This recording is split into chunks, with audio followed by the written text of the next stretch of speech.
The Nasdaq bulls are getting decimated by the Nasdaq bears. Not because I'm predicting price to go down so much lower, but because there's no upside target for the bears on my chart.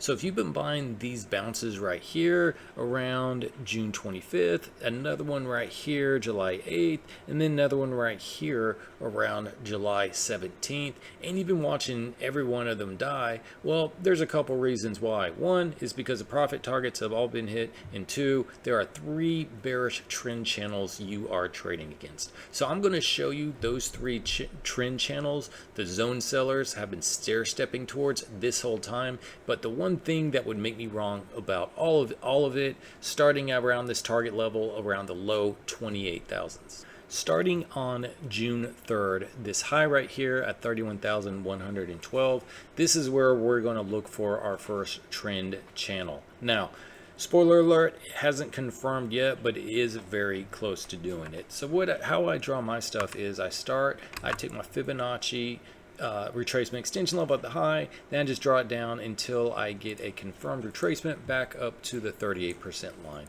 So there it's going to be right there at the low on June 4th, and then we have the high same day, June 4th, and the price around that is just north of the 61.8% at 30,853. Once I do that, I take my channel drawing, put it at the anchor high, put it at the swing high, and then put it at the swing low. You can see the target came and hit right about there on the same day at 30,351. So now we have a confirmed trend channel here to the downside.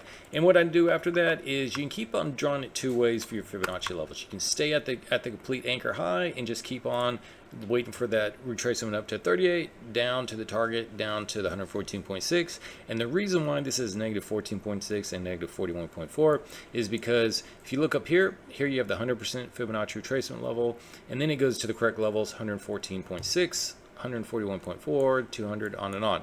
But when you go over 100, lower than 0, you have to get into the negative territory, and so then you have to subtract it by 100, and that's why you get negative 14.6, negative 14.4, negative 100, which is really 200 for it, and going south right there. So we have so that is how I do that. So we have the trend channel. You see it gets broken right here. So this one is said and done, but that doesn't mean necessarily this anchor point high up here is said and done, because as you can see, the price was at, what is that? It was around 31,114.5, and the price is around here at 30,987. So this one is still a valid Fibonacci retracement high, and then we have the anchor low down here. Now, what we're looking for is a target area zone right here, where the minimum I like to be hit is the 114.6, which would be at 28,120.60. We can see over here as of Friday's close, it hasn't quite hit there yet. But what I'm going to go ahead and do and jump the gun and go ahead and draw the trend channel on it, because like I said earlier, there are three trend channels. We are all going against, or if you're a bear, you are going for. So there's the first channel right here. Now here's going to be the second one. So we come up to the high that was on the 16th of June, continue the same thing, draw the trend channels. Now we can see right here, it looks like that's 3,978 is the high right there, but we have right here 3,000, where was it? 968. So this one is barely higher than that high right there. So what we're going to do is we're just going to go ahead and go straight up and draw the trend channels for it, because that is where the anchor point low is. There's the high, anchor point low, and then the swing high right there. So now we have the second trend channel going on down lower. And if we draw the Fibonacci retracement levels, there is the low going on all the way down here, came up very close to hitting the 38% line. So what I consider that is to be complete, because the Fibonacci retracement areas and the Fibonacci extension areas, a lot of them are zones. So when it gets very close to it, and especially when it's like something like just extremely close to that, I consider that good enough to be hit rather than just taking it straight up, because I've seen it plenty of times get super close to it, doesn't quite get hit, and goes down here and it makes it, and then that's the end of the trade right there. So no big deal at all. But just realize Fibonacci retracement levels, Fibonacci extension levels, they're really just zone or areas for it. But the target we have for it, there's the 1.146 right down here. It's 20,033. So we'll go ahead and draw the box right here. So we have that right there. Plus we have the bottom of the eventual trend channel that we think we're going to hit right there. And then lastly, we have starting on June 22nd, the high at around 30,955. We will continue drawing this down. There's the anchor low on June 25th at 29,160. There's a swing high on June 30th. Then it came down, and like I said, close enough for it to be hit. If price only came down on July 8th and went about halfway down, I would consider that close enough to be hit, but you can see it's very, very close to it. So we consider that good enough for government work. So then what we do is we draw the trend channel again. See if I can get it correctly here. Okay. Gosh. There's the high, there's the low. We are good to go. We see it closes above it once, no big deal at all. Sometimes you get those, not a problem. But now we are looking for drawing it down lower. So we use this last low of it, the last target it hit on July 8th. And then we use the high way up here on July 10th. And we can see on July 17th, price hit the target area at 28,609. So that one is said and done. We don't need to draw another trend channel because we're already in that one currently from the top of it right there. But what we will do is we will go replace our Fibonacci retracement tool to it going back up here. And here we can see at the 30% line, price didn't hit it again quite, but good enough for being close to it. But now we are currently kind of in dead man zone between it.